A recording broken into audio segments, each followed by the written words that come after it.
Hello friend, कैसे हो आप सब लोग। आई होप कि आप सब ठीक होंगे। My name is Saraswati Yadav और आज हम यूपीएसआई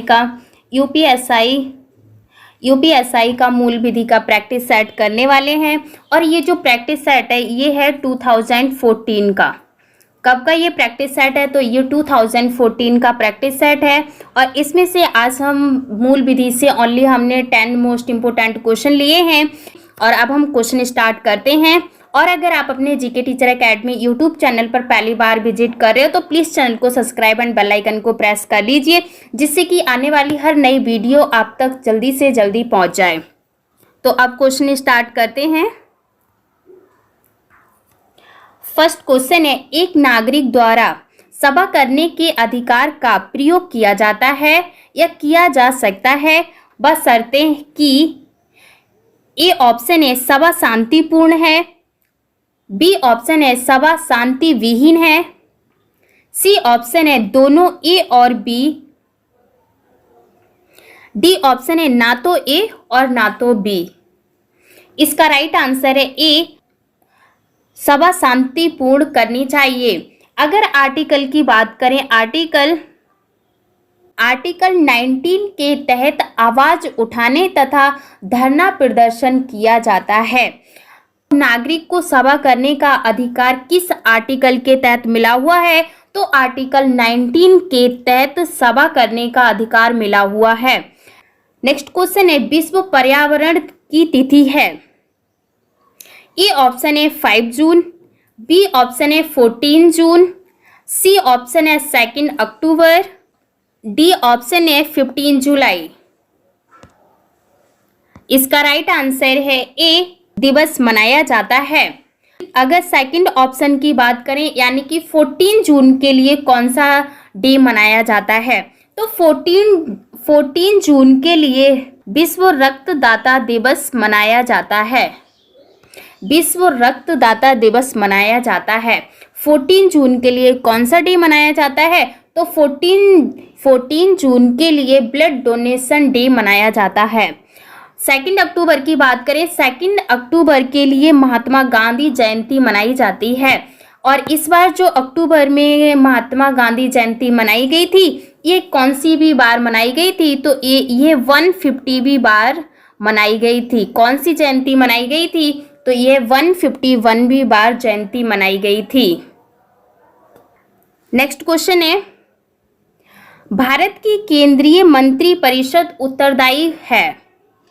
ए ऑप्शन है राष्ट्रपति के प्रति, बी ऑप्शन है प्रधानमंत्री के प्रति, सी ऑप्शन है लोकसभा के प्रति, डी ऑप्शन है सर्वोच्च न्यायालय के प्रति। इसका राइट आंसर है लोकसभा के प्रति भारत की केंद्रीय मंत्री परिषद उत्तरदायी होती है या उत्तरदायी है। अगर इसके ऑप्शन की बात करें तो सबसे पहले जो ऑप्शन दिया है राष्ट्रपति के द्वारा, तो राष्ट्रपति की अगर हम बात करें तो संविधान के अनुच्छेद या आर्टिकल 75 के अनुसार राष्ट्रपति द्वारा प्रधानमंत्री नियुक्त किए जाते हैं। राष्ट्रपति के द्वारा प्रधानमंत्री नियुक्त किए जाते हैं और प्रधानमंत्री की सलाह के अनुसार या सलाह पर अन्य मंत्रियों की नियुक्ति की जाती है। देन अन्य मंत्रियों की नियुक्ति राष्ट्रपति के द्वारा की जाती है, परंतु प्रधानमंत्री की सलाह पर की जाती है। देन मंत्री परिषद राष्ट्रपति के प्रसाद प्रियतन पद पर बनी रहती है, लेकिन ये जो मंत्री परिषद संयुक्त रूप से संसद या लोकसभा के प्रति उत्तरदायी होगी। अगर लोकसभा नहीं दिया होगा ऑप्शन में तो किसके प्रति उत्तरदायी होगी? तो ये संसद के प्रति उत्तरदायी होगी। किसके प्रति उत्तरदायी होगी? तो यह संसद के प्रति उत्तरदायी होगी। नेक्स्ट क्वेश्चन है, पर्यावरण प्रदूषण से क्या अभिप्राय है? ए ऑप्शन है ऐसा ठोस पदार्थ जो ऐसी सांद्रता में विद्यमान है जो पर्यावरण के लिए क्षतिकर हो सकता है या जिसका क्षतिकर होना संभाव्य है। बी ऑप्शन है ऐसा द्रव्य जो ऐसी सांद्रता में विद्यमान है जो पर्यावरण के लिए क्षतिकर हो सकता है या जिसका क्षतिकर होना संभव्य है। सी ऑप्शन है ऐसा गैसीय पदार्थ जो ऐसी सांद्रता में विद्यमान है जो पर्यावरण के लिए क्षतिग्रस्त हो सकता है या जिसका क्षतिकर होना संभव्य है। डी ऑप्शन है उपर्युक्त सभी पर्यावरण प्रदूषक हैं। इसका राइट आंसर है डी, सभी पर्यावरण प्रदूषक हैं। नेक्स्ट क्वेश्चन की बात करते हैं। नेक्स्ट क्वेश्चन है भारत के राष्ट्रपति को हटाने की प्रक्रिया है। ए ऑप्शन है संसद में महाभियोग, बी ऑप्शन है प्रधानमंत्री द्वारा महाभियोग, सी ऑप्शन है उपराष्ट्रपति द्वारा महाभियोग, डी ऑप्शन है उपरोक्त में से कोई नहीं।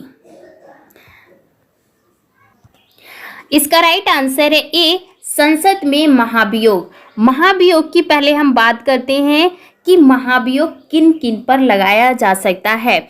तो महाभियोग की जो प्रक्रिया होती है ये राष्ट्रपति और सुप्रीम कोर्ट या हाई कोर्ट के जजों के हटाने के लिए महाभियोग लगाया जाता है।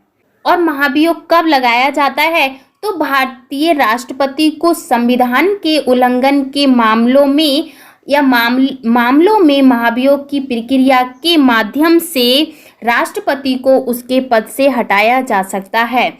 महाभियोग की प्रक्रिया संसद के किसी भी सदन के द्वारा शुरू की जा सकती है। जो महाभियोग की प्रक्रिया होती है ये ऐसा नहीं है कि केवल ये संसद के द्वारा ही शुरू की जा सकती है, संसद के किसी भी सदन के द्वारा इसको शुरू किया जा सकता है। तो भारत के राष्ट्रपति को हटाने की प्रक्रिया क्या है? तो राष्ट्रपति को हटाने की प्रक्रिया महाभियोग है। और जो महाभियोग की प्रक्रिया होती है यह किसके द्वारा लगाई जाती है? तो यह संसद के द्वारा या संसद के किसी भी सदन के द्वारा महाभियोग की प्रक्रिया लगाई जा सकती है या शुरू की जा सकती है। डन। नेक्स्ट क्वेश्चन है साइबर अपराध में दंड का प्रावधान किस विधि के अंतर्गत दिया जाता है?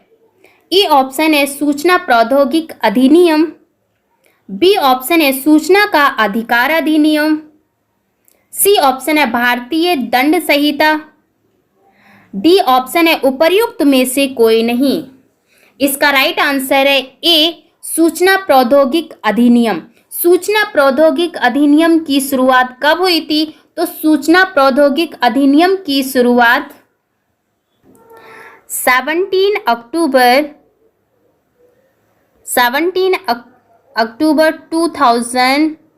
2000 को सूचना प्रौद्योगिकी अधिनियम को लागू किया गया था। सूचना प्रौद्योगिकी अधिनियम को कब लागू किया गया था? तो 17 अक्टूबर 2000 को सूचना प्रौद्योगिकी अधिनियम को लागू किया गया था। नेक्स्ट क्वेश्चन है सूचना का अधिकार अधिनियम 2005 लागू होता है। ए ऑप्शन है संपूर्ण भारतवर्ष में, बी ऑप्शन है जम्मू कश्मीर के अतिरिक्त संपूर्ण भारत में, सी ऑप्शन है जम्मू कश्मीर और पंजाब के अतिरिक्त संपूर्ण भारत में, डी ऑप्शन है उपर्युक्त में से कोई नहीं। इसका राइट आंसर है बी, जम्मू कश्मीर के अतिरिक्त संपूर्ण भारत में, यानी कि जम्मू कश्मीर को छोड़कर पूरे भारत में सूचना का अधिकार अधिनियम लागू किया गया था। सूचना का अधिकार अधिनियम लागू किया गया था। सूचना का अधिकार अधिनियम से कुछ वेरी मोस्ट इंपोर्टेंट बातें जान लेते हैं कि जो सूचना का अधिकार अधिनियम है, सूचना का अधिकार अधिनियम है ये संसद के द्वारा 12 मई 2005 को पारित हुआ। संसद के द्वारा कब पारित हुआ? तो ये संसद के द्वारा 12 मई 2005 को पारित हुआ।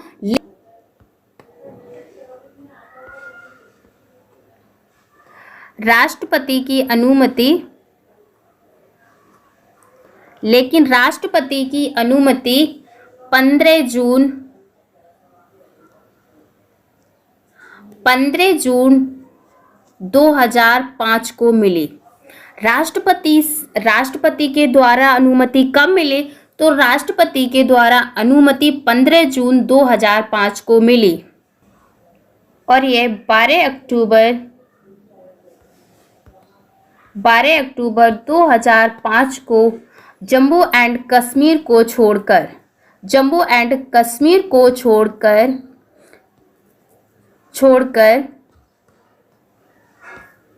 छोड़कर यह पूरे भारत में लागू किया गया था। यह कानून पूरे भारत में लागू हो गया था। नेक्स्ट क्वेश्चन पर चलते हैं। नेक्स्ट क्वेश्चन है, संविधान के डैश के अधीन उच्च न्यायालय अपने अधीनस्थ समस्त उच्च न्यायालयों एवं अधिकरणों पर पर्यवेक्षण की शक्ति रखता है। ये क्वेश्चन आपको कमेंट बॉक्स में इसका आंसर देना है। इसका आंसर आपको कमेंट बॉक्स में देना है। नेक्स्ट क्वेश्चन है, इनमें से कौन सी सेवा अखिल भारतीय सेवा मानी जाती है? ए ऑप्शन है भारतीय वन सेवा, बी ऑप्शन है भारतीय कृषि सेवा,